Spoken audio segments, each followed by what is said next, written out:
سن لو نعرہ غفران دا، مرزا جیلمی حرام دا، مرزا جیلمی جو خنزیر ممبر پہ بیٹھ کے اپنی اکیڈمی میں یہ کہے کہ نبی تو اپنا پیشاب نہیں روک سکتے، اپنے ایمان سے بتاؤ یہ مصطفیٰ کی توہین ہے کہ نہیں؟ آپ میں سے کوئی بندہ شوگر کا مریض ہو یا مثانہ کی کمزوری کا مریض ہو، بار بار وہ پیشاب کے لیے جائے تو بڑی مجلس میں بندہ اس کے لیے کہہ دے تو اپنا پیشاب ہی نہیں روک سکتا، تو کیسے ہیں؟ اس کی انسلٹ ہے کہ نہیں ہے؟ اے جیڑا میرے نبی دا عاشق ہے نا وہ بولے باقی جتیاں چاہے تو نکل دا ہوئے، سن لو نعرہ غفران دا، مرزا جیلمی حرام دا۔ میں نے ایک عالم کی ویڈیو میں آپ پر گستاخی کا الزام لگا ہوا دیکھا جس میں آپ نے کہا کہ نبی علیہ السلام تو اپنا پیشاب بھی نہیں روک سکتے۔ میں نے کسی ویڈیو میں نہیں کہا، یہ علماء اپنی طرف سے ایک جملہ بنا کے میری طرف منسوب کرتے ہیں اور پھر اس کے ساتھ پھر ایڈ کرتے ہیں یہ نبی کو تانا دے رہا ہے۔ یہ تو بات ہی کچھ اور ہوئی تھی، میں نے یہ بات کی تھی، اس پہ میری ویڈیو ریکارڈ ہو چکی ہوئی ہے 1.5 گھنٹے کی، اس پہ نہیں صرف پوری ایک ڈاکٹرن پہ جو میں نے نبیوں والی توحید بیان کی ہے۔ ابھی تو میں بابوں کے حوالے سے توحید ڈسکس کر رہا تھا نا، میں نے قرآن سے اب نبیوں والی توحید بیان کی ہے کہ جب نبیوں کو اللہ کے مقابلے پہ کھڑا کیا جائے گا پھر انبیاء کرام کو اللہ تعالیٰ نے قرآن میں کس طریقے سے ایڈریس کیا ہے اپنی توحید کو اسٹیبلش کرنے کے لیے۔ یہ میں بات کر رہا تھا کہ یہ کہتے ہیں جی فلاں بابے نے جو ہے وہ سمندر روکا ہوا ہے، تو میں نے کہا تھا کوئی بڑے سے بڑا بابا ہو یا کوئی پیغمبر ہی کیوں نہ ہو، کوئی شخص اپنا پیشاب بھی نہیں روک سکتا۔ اگر آپ یہ سمجھتے ہیں کہ یہ کفر ہے جملہ تو ٹھیک ہے، پھر آپ اس جملے کو الٹ کریں کہ بڑے بزرگ بھی اور بڑے نبی بھی بغیر اللہ کی مرضی کے اپنا پیشاب روک سکتے ہیں، تو یہ کہیں انشاءاللہ جاتے ہوئے کفر کا فتویٰ آپ کو دے دیں گے ہم۔ آپ کہیں گے نہیں یہ تو نہیں کہہ سکتے، پھر دوسری بات بالکل درست ہے، یہ بات کسی کانٹیکسٹ میں ہو رہی ہے، اور نبیوں کو نہیں کہا کہ تم اپنا پیشاب نہیں روک سکتے، نبیوں کے ماننے والوں کو کہا کہ ظالموں نبیوں کو خدا نہ بناؤ۔ کوئی نبی بغیر کھائے پیے زندہ نہیں رہ سکتا، کوئی نبی بغیر نیند کے زندہ نہیں رہ سکتا، کوئی نبی بغیر ٹوائلٹ کے زندہ نہیں رہ سکتا۔ یہ مجبوری ہے جو اللہ نے لگا دی، اس کے ساتھ اللہ تعالیٰ ان مجبوریوں سے پاک ہے۔ قرآن میں اللہ تعالیٰ پتہ کیا کہتا ہے؟ اللہ ہے جو سب کو کھلاتا ہے اور خود نہیں کھاتا۔ ہاں کیا کہہ رہا ہے اللہ؟ اور پھر عیسیٰ ابن مریم کا نام لے کے کہہ رہا ہے کہ عیسیٰ اور اس کی ماں روٹی کے محتاج تھے۔ تو کیا اللہ تعالیٰ یہ کہہ رہا ہے کہ روٹی افضل ہوگی عیسیٰ سے؟ جاؤ اللہ تے فتویٰ لاؤ، جاؤ جنمش۔ یہ میں اس سوال لکھنے والے کو نہیں کہہ رہا، جس نے آپ کے دماغ میں ڈالا ہے ہاں اس کو کہہ رہا ہوں۔ تو اللہ تعالیٰ کیا یہ کہنا چاہ رہا تھا کہ روٹی کا مقام عیسیٰ سے زیادہ ہے؟ نہیں، اللہ تعالیٰ بتانا چاہ رہا تھا کہ بھئی عیسیٰ اور ماں ان کی روٹی کے محتاج ہیں اور اللہ روٹی کا محتاج نہیں۔ سرکار جب کوئی بندہ روٹی کا محتاج ہوتا ہے تو روٹی کے بعد کیا آتا ہے؟ ٹوائلٹ امپلائڈ ہے۔ اب یہ جملے آپ نے کہیں پہلے سنے نہیں تھی اس لیے آکورڈ لگ رہے ہیں، کوئی مشکل نہیں ہے اس کو سمجھنا۔ اس کی وجہ یہ ہے کہ جب فتنہ اٹھتا ہے نا تو پھر اللہ تعالیٰ اپنے بندوں کے ذریعے جملے جاری کرواتا ہے۔ اس کی مثال آپ کو میں بتاؤں، جب حضور کی میت رکھی ہوئی تھی، صحیح بخاری میں آتا ہے، حضرت ابوبکر آیت کچھ اور پڑھ رہے ہیں اور فتویٰ کچھ اور دے رہے ہیں۔ آیت پڑھ رہے ہیں انک میت و انہم میتون، اے نبی تم نے بھی مرنا ہے، تمہارے مخالفین کو بھی مرنا ہے، بالکل ٹھیک ہے۔ آیت پڑھ رہے ہیں وما محمد الا رسول قد خلت من قبلہ الرسل افئن مات او قتل، محمد تو نہیں مگر ایک رسول، اگر یہ مر جائیں یا قتل ہو جائیں، اور پاکستان میں ترجمہ کر لیں کہ یہ وصال فرما جائیں یا شہید ہو جائیں، تو کیا تم دین سے الٹے قدم پھر جاؤ گے؟ لیکن فتویٰ کیا دے رہے ہیں؟ جس طرح انجینئر صاحب نے کہا کہ کوئی بابا ہو، کوئی بزرگ ہو، بڑے سے بڑا انسان اپنا پیشاب بھی نہیں روک سکتا۔ فتویٰ پتہ کیا دے رہے ہیں؟ من کان یعبد محمدا فان محمدا قد مات، جو بھی تم میں محمد کی عبادت کرتا تھا جان لے کے محمد مر گئے۔ تو قرآن میں تو یہ نہیں لکھا ہوا تھا، یہ حضرت ابوبکر نے خود سے جملہ گھاڑ کے ان لوگوں کے اوپر فٹ کیا جو حضور کی عبادت بھی نہیں کرتے تھے۔ 2 جرم ہے اس جملے کے اندر آپ کی ڈاکٹرن میں، میرے مطابق بالکل ٹھیک ہے۔ ایک تو صحابہ نے حضور کی کبھی عبادت ہی نہیں کی ہے، پھر یہ جھوٹا الزام کیوں لگایا جو تم میں محمد کی عبادت کرتا تھا جان لے کے محمد مر گئے؟ کیوں کہا؟ اور نہ ان سے شائبہ تھا کہ وہ یہ کریں۔ یہ بات توحید کو اسٹیبلش کرنے کے لیے، کیونکہ انسانی تاریخ میں سب سے بڑا شرک نبیوں کے نام پہ ہوا ہے، ولیوں کے نام پہ نہیں ہوا۔ اس وقت بھی دنیا میں سب سے بڑا شرک کا جو اڈا قائم کیا ہے وہ نبیوں کے ماننے والوں نے۔ جیزس کرائسٹ کے ماننے والے 2.25 ارب ہیں، ہندو تو 1 ارب بھی نہیں ہے، بت پرست۔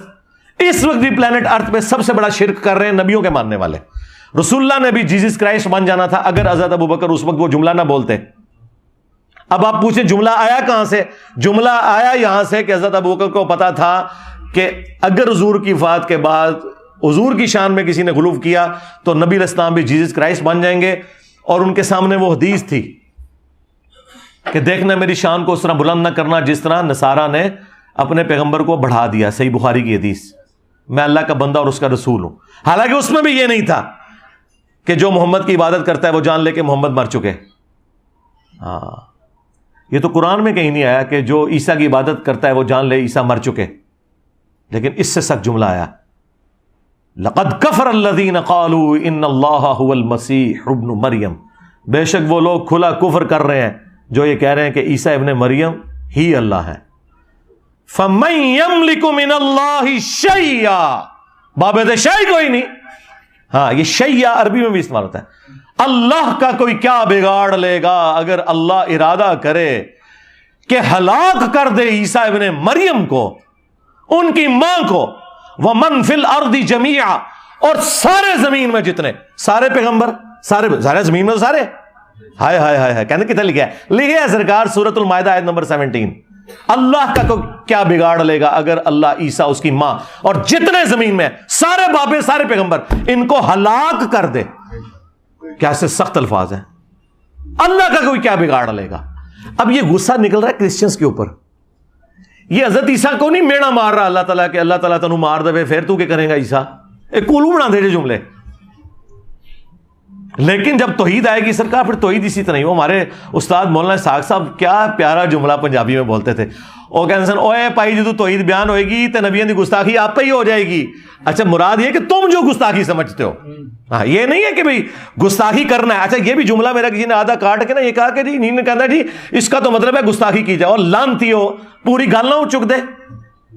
میں نے کہا تھا تمہارے زوم میں، تم جو قبر پرست ہو تمہارے زوم میں، تم جو بنو امیہ کے عبادت گزار ہو تمہارے زوم میں گستاخی ہو جائے گی، ہمارے زوم میں نہیں ہوگی.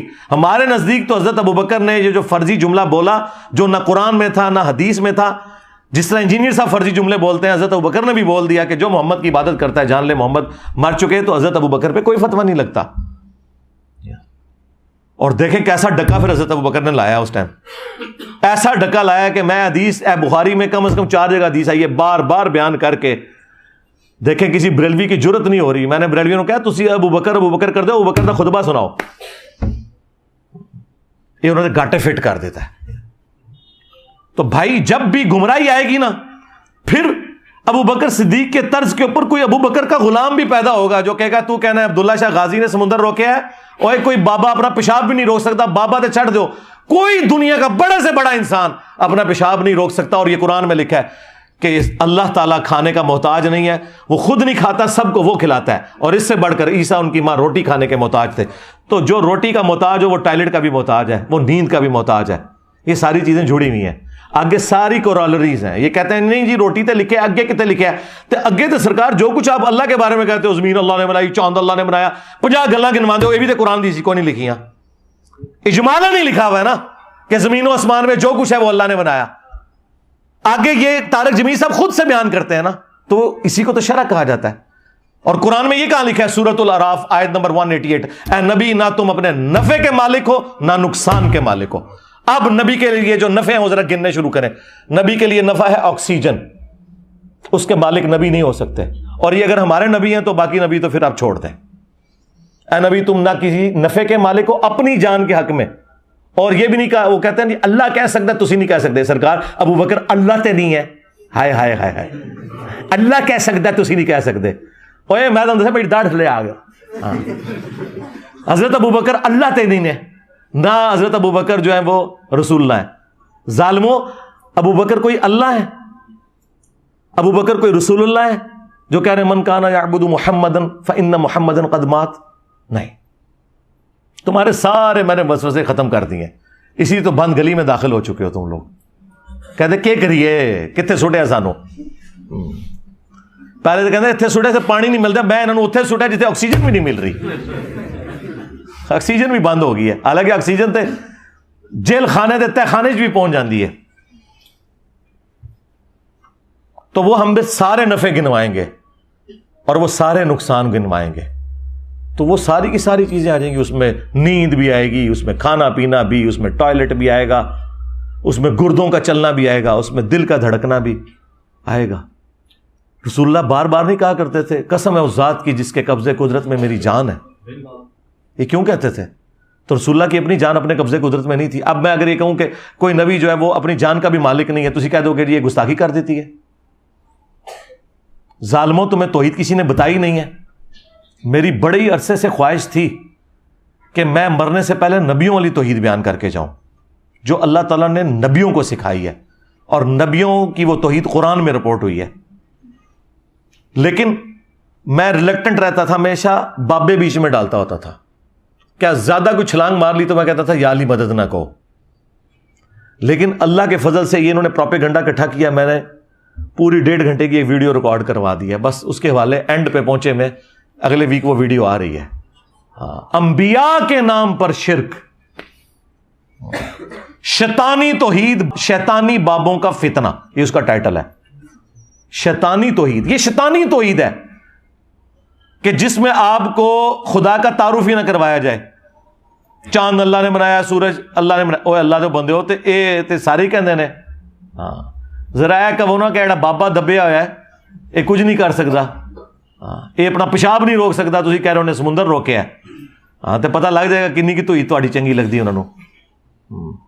یہ کیسے ہو گیا کہ رائے ونڈ کی توحید میں 16 لاکھ بندہ اکٹھا ہو، ہاں، اور حضرت نوح کی توحید میں 78 بندے بھی نہ 100 بھی نہ پورے ہون. ہاں یہ مطلب ہے توحید میں فرق ہے. نبیوں کی توحید اور ہے، بابوں کی توحید اور ہے. کتابوں کی توحید اور ہے، بابوں کی توحید اور ہے. تو ویڈیو ریکارڈ ہو چکی ہے، صبر کرو، ہو جائے گی اپلوڈ. سرکار میری زندگی میں درجنوں ایسے واقعات ہیں کہ میرے ساتھیوں نے، میرے فیملی ممبرز نے یہی گمان کیا کہ یہ تو مارا گیا. اور آج میں کہتا ہوں وہ واقعات نہ ہوتے تو آج اللہ تعالیٰ مجھے اس مقام پہ نہ پہنچاتا کہ ان کے 1000 سال میں کوئی بابا نہیں آپ پروڈیوس کر سکتے جس کو اللہ تعالیٰ نے اتنی عزت دی ہو. ان کے بابوں نے جو عزت کمائی ہے نا، تو باقی بابوں کے تلوے چاٹ چاٹ کے میں سارے بابیاں نو پڑ کے رکھ دیتا ہے، اس دے باوجود انہاں دی وہاں میرے نال لگ گئی ہے. اس طرح کی مثال پہلے کوئی نہیں ہے. اس کی وجہ یہ ہے کہ سچائی کی طاقت ہے اللہ کے فضل سے. حالانکہ میرے فیملی ممبرز، میرے قریبی لوگ تو کہتے ہیں مارا گیا، انہیں سانو ہی مروا دیتا. میں ادو ہی کہتا تھا نا، ہاں ایک وقت آئے گا جو چیزیں تم میری یہ ہائی لائٹ کر رہے ہو نا کہ میرے نیگیٹو پوائنٹس ہیں، انہی چیزوں نے میری سٹرینتھ بننا ہے. 2 میری پازیٹیو چیزیں ایسی جنہیں میں پازیٹیو سمجھتا تھا، میرے علاوہ سارے نیگیٹو سمجھتے تھے سوائے جن کو اللہ نے عقل دی تھی. ایک جو میں نے بابوں کو ہاتھ ڈالا، لوگ کہتے تھے جناب اے تے لوگ گل سنیں گے نہیں تو سیدھے بابے پون دینا. میں کہ نہیں، اے ہی سنن گے. اج دیکھ لو 2023 میں بیٹھا ہوا ہوں، بابے نال کیا ہو رہی ہے، میمز بن رہی ہیں. دوسرا میں نے بنو امیہ کو ہاتھ ڈالا. لوگ کہتے تھے جناب بہت اتنے ہاتھ پا لیا. میں کہ اللہ دے نبی تو کوئی اونچا ہو ہی نہیں سکتا نا. اسی نہیں تکنا کہ جو رسول اللہ کے مقابلے پہ کھڑا ہوگا سیدھا اس کی گردن پہ ہاتھ جائے گا. آج آپ ہماری لائف سٹوری سنیں، 90% لوگ جو ریورٹ ہوئے ہیں نا کربلا سن کے ہوئے ہیں، اور کربلا نے انہیں توحید تک پہنچا دیا ہے. تو اسی پوری زندگی قرآن بیان کر کے توحید تک نہیں پہنچا سکے. اللہ نے ہمارے ذریعے ان لوگوں کو توحید تک پہنچا دیا. سچائی کی طاقت یا کربلا ہوگی یا بابوں کی جو سٹوریاں میں نے کی ہیں. اور جو پڑھے لکھے لوگ ہیں وہ کہتے ہیں جی آیت حدیث جو دسدا ہے نا وہ لکھی نظر آندی ہے. اے بڑے تھوڑے سے ہوندے نے. ہاں بعد میں سارے یہی ہو جاتے ہیں، لیکن شروع میں جو ٹریگر ہوتا ہے کہنا یار تے کوئی نہیں چڑھتا بابا جی، وہ تو جناب دیکھو کہندا انہوں نے بھی یہ کر دیتا ہے. یا تیسری کوئی چیز تھی وہ جو میرے پہ قادیانیت کا الزام لگاتے تھے. اے لایا کرو، بالکل لایا کرو، لاندے رہو اس طرح ہی تاکہ تہاڈی منجی ٹھوکدی رہے.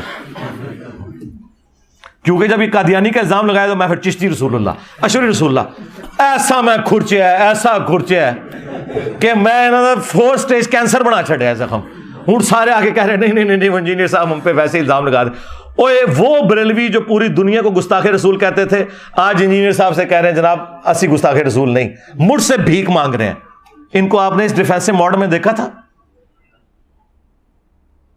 تو یہ میرے وہ ہارڈ لائنر ہونے کی وجہ سے ہوا ہے سارا کچھ. لو جی تھوڑا پورا تھدا میں مکا چھڑیا جائے. کوئی ایک پرچی جڑی اگے آئی ہوئے اور میں نے نہ پڑھی ہو پرچی، اللهم إني أسألك بأنك أنت الله لا إله إلا أنت الأحد الصمد الذي لم يلد ولم يولد ولم يكن له كفوا أحد وإلهكم إله واحد لا إله إلا هو الرحمن الرحيم ألف لام ميم الله لا إله إلا هو الحي القيوم اللهم صل على محمد وعلى آل محمد اللهم ربنا آتنا في الدنيا حسنة وفي الآخرة حسنة وقنا عذاب النار ربنا آتنا من لدنك رحمة وهيئ لنا من أمرنا رشدا۔ اے اللہ ہماری، ہمارے ماں باپ کی، ہمارے بیوی بچوں کی، ہمارے رشتہ داروں کی، تمام مسلمانوں کی تمام دینی دنیاوی جسمانی روحانی ظاہری باطنی پریشانیاں تکلیف مصیبتیں دکھ درد بیماریاں دشواریاں دور فرما، اور تمام نیک دلی جائز دعاؤں کو اپنی بارگاہ میں قبول و منظور فرما۔ خصوص بالخصوص انڈیا، چائنا، کشمیر، فلسطین، یمن، عراق، شام، افغانستان، پاکستان میں جہاں کہیں مسلمان کسب پرسی کی زندگی گزار رہے ہیں، غیب سے ان کی عزت آبرو جان و مال کی حفاظت فرما۔ اے اللہ جن جن بھلائیوں کا سوال تیرے محبوب صلی اللہ علیہ وآلہ وسلم نے تجھ سے کیا، ہم تمام مسلمانوں کے حق میں قبول و منظور فرما۔ جن جن چیزوں کے شر سے تیرے محبوب علیہ السلام نے تیری پناہ طلب کی، تمام مسلمانوں کو ان چیزوں کے شر سے اپنی پناہ عطا فرما۔ حاضرین کے جتنے بھی چھوٹے بڑے رشتہ دار فوت ہو چکے ان کی مغفرت فرما، جتنے زندہ ہیں انہیں موت سے پہلے قبر و آخرت کی تیاری کرنے کی توفیق عطا فرما۔ حاضرین کے جتنے چھوٹے بڑے رشتہ دار بیمار ہیں انہیں شفاء کلی عطا فرما۔ اللہم اغفر لحینا ومیتنا وشاہدنا وغائبنا وصغیرنا وکبیرنا وذکرنا وانثانا اللہم من احییتہ منا فاحیہ علی الاسلام ومن توفیتہ منا فتوفہ علی الایمان۔